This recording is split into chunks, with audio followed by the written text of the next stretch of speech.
Doug Upstone here for Vegas Pro Insiders Daily, and today is Friday, and we have a lot of college football to cover.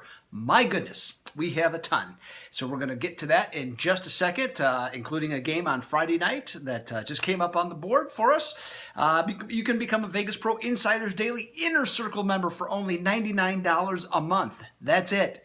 You can get my plays, 9-4 in college football of late. So good stretch there. Sean Higgs, number 4 at sports capping in the NFL. Terrific. Dennis Macklin, I think he's like 59% in his last almost 300 picks in football. I mean, that's ridiculous. He's killing it. Jim Mack starting to pick up a little momentum here. And my old pal Kyle Hunter, well, he just keeps rolling along. 14-5 in his best bets at the site. So all good. $99.99, that's all it costs. Plus you're going to get super systems, power ratings, in-season systems, wise guy plays, all of that. Okay? So $99, $99.99, way to go. Okay, so let's get to some football. First, as we do the same every week, we're going to cover the new ones first, new games for line moves and free picks. Plus, then we'll get to the ones from last Tuesday, and we'll update everything and give you free picks on those too. All right, so let's get started. Tonight, Friday, we got Memphis is at Connecticut. It's going to be on ESPN at around 7 Eastern. Now, in this one, what we do know is that Memphis can score, and we know they can give up a lot of points. That's why, in principle, the total went from 71 to 75. Now, hey, let's not leave Connecticut out of the mix here. In their last 3 games, they're giving up 46 points per game.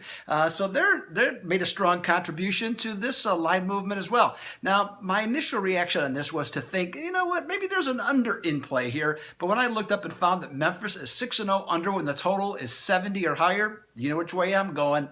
Over the number. Okay, so let's go ahead to Saturday's action. Big Ten, Penn State at Northwestern. On this one, the total has come down quite a bit, 55.5 down to 51.5. And you probably wonder, well, how can that happen with Penn State having such a prolific scoring offense, right? Well, here's the deal, is that their offensive line is beat up. They're having to maneuver players around, and Trace McSorley has been sacked 9 times in the last 2 games. Now, the running game took a hit last week. It didn't against Iowa necessarily, but it took a hit. And you know Northwestern is going, you know, they studied those tapes, they're looking for those tendencies to find the weak spots, okay? In that particular instance, I think that they can. Now, further is that the Northwestern offense, not so hot. No big plays to speak of. I think they've had 15 plays in 5 games that were over 20 yards. That's it. So you know that's not going to get it done. Okay, especially against an offense like Penn State's. So what do I think about this? I think the over is the call, and the Wildcats the last 3 years are 12-3 under at home. So that's the direction I think that's best to go on. For next one, we got an ACC one here for you. Pittsburgh and Syracuse. Now, last year's game, Pittsburgh won 76-61. Yeah, it sounds like a basketball score, right?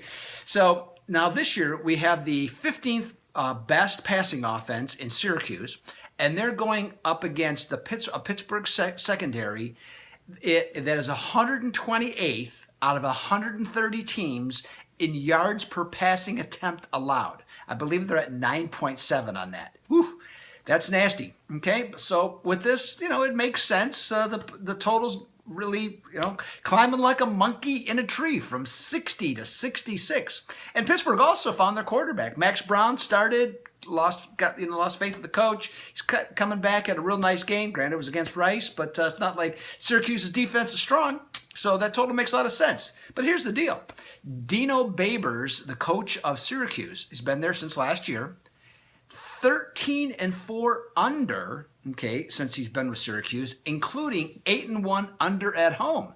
So with this big line move, I think the potential for all those backing it, I say hashtag gotcha on that one. I like the under there. Okay, so we're gonna go that direction. And then finally on the new ones, Big Tenor again, Wisconsin and Nebraska. Now Nebraska, looked good last week against Illinois, but that was Illinois. This is Wisconsin, okay? Completely different situation. So the Badgers have dropped from minus 13 down to minus 10.5, and the total has gone with it from, I believe, 49 down to 45.5. Now I'm looking at this one. Wisconsin, or both teams defensively have looked good. Wisconsin almost all year. Had a few hiccups last week against Northwestern. And Nebraska's starting to come around a little bit defensively, starting to see more of what we would expect. So the total to me does make a lot of sense. And the fact that both teams will have players on offense that will not even participate in this week's game, playmakers. Okay, that's the key. So in this one, I don't have a problem at all taking the under on this one. And Nebraska is, I think they're 9-2 under in their last 11 Big Ten games. And as far as the side, 10.5 is a funny number, with that hook. But I still think Wisconsin, when I look at them, when the total is between 42 and 49, the Badgers are 6-0 against the spread. I got to go that way. I think I think the Cornhuskers will put up a fight. But in the end, I think a little bit too much. So we're going to go with Wisconsin and the under, okay, in those games. Now, let's go back and look at some of the games that we talked about on Tuesday. And we're going to start with, this is Saturday action now, Central Florida and Cincinnati. Now, that total went from 14 to 17.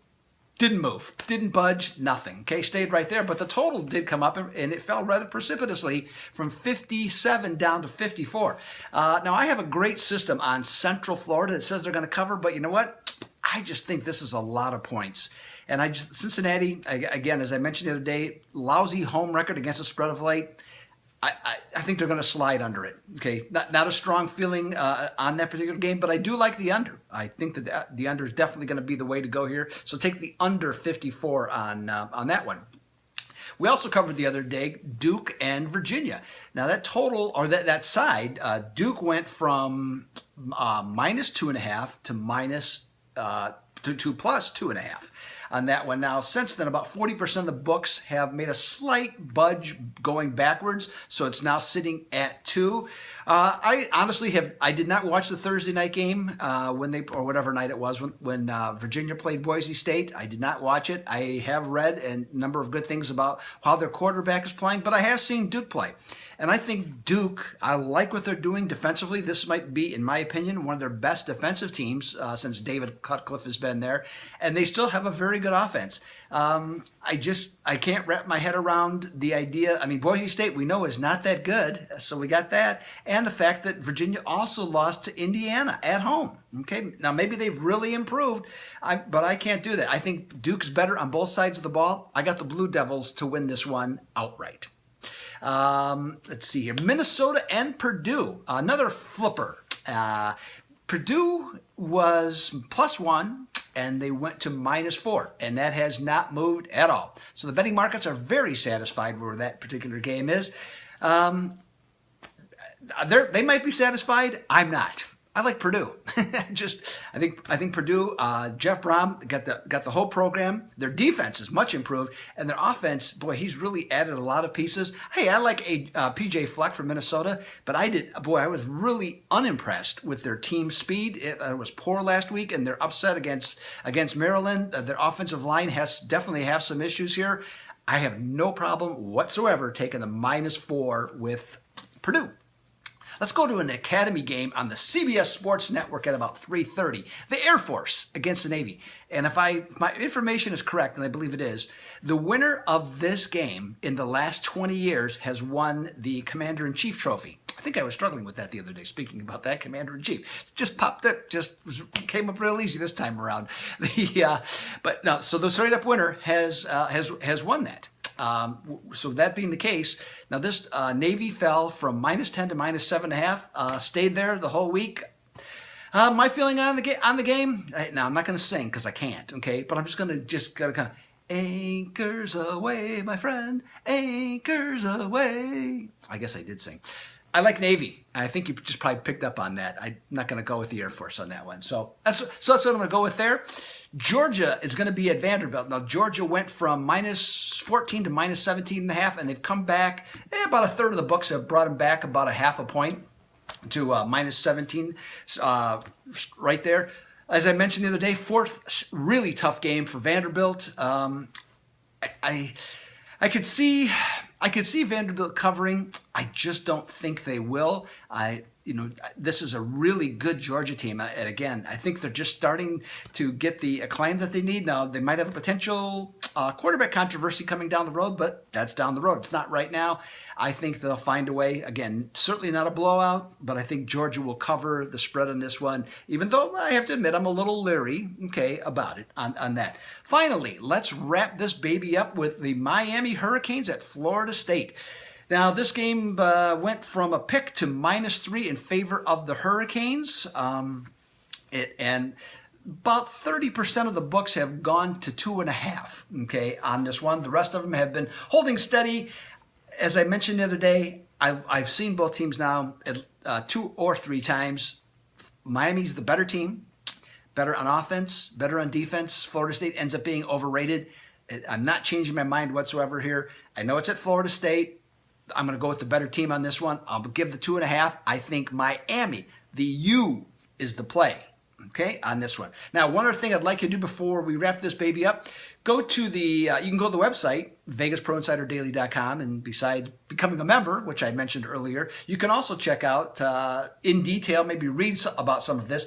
And also, I post the top plays of the betting public based on percentages for sides and totals. And right now the sides are very strong, 16, 8, and 1. And I got all 5 of those plays that you can view yourself and see if they correspond to what you're thinking, so to help you out as well. So that is what we have for today. I will be back tomorrow, I promise, to talk about the NFL. So we'll cover all of that. And so hey, good luck this weekend. Trying to rip it up. Had a winner myself the other day with Arkansas State, so trying to build on that momentum. So hey, Doug Upstone here for Vegas Pro Insiders Daily. I am